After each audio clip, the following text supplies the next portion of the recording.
Good evening and welcome to the programme. The rules over which cars do and don't have to pay the congestion charge are being tightened. It means thousands of motorists who currently drive in central London for free because their cars are less polluting could in the future face paying the £10 charge.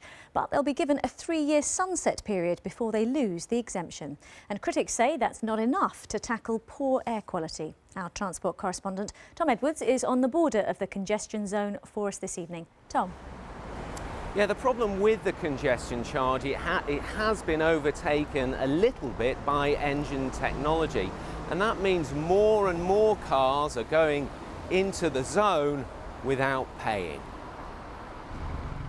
The congestion charge is changing. This time the requirements are being tightened so only cars with very low emissions don't have to pay.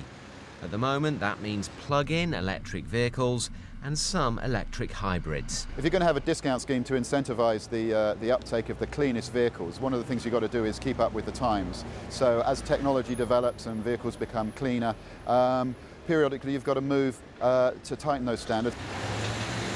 These plans are an attempt to reduce diesel car emissions, which are being blamed for some of London's poor air quality, and also to promote low-emission vehicles.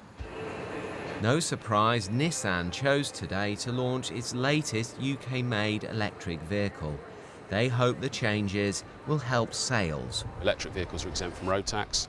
There's 0% benefit in kind tax for businesses rated, and the fuel cost is very low. That really encourages people. And I think policy changes like the congestion charge being altered to encourage plug-in vehicle adoption is a very, very positive step.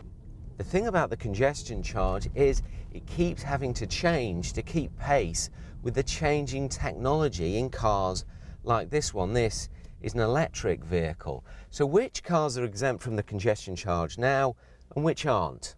Only vehicles with emissions below 75 grams per kilometre of CO2 are congestion charge exempt.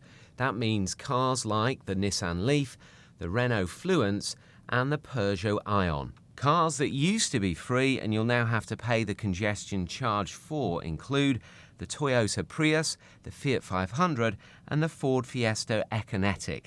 But that won't happen until 2016. I think it'll definitely help, but of course it won't help for 3 years. If it were sooner, it would help a lot more.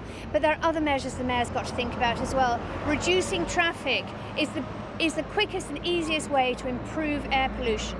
Also, critics say it's buses, taxis and lorries that the authorities should be focusing on. There's a big move towards gas power, very clean. It's very clean burning, so gas buses, gas taxis, gas delivery vehicles. California particularly is big on that. And that's really where they need to start paying attention, because this is just messing around really.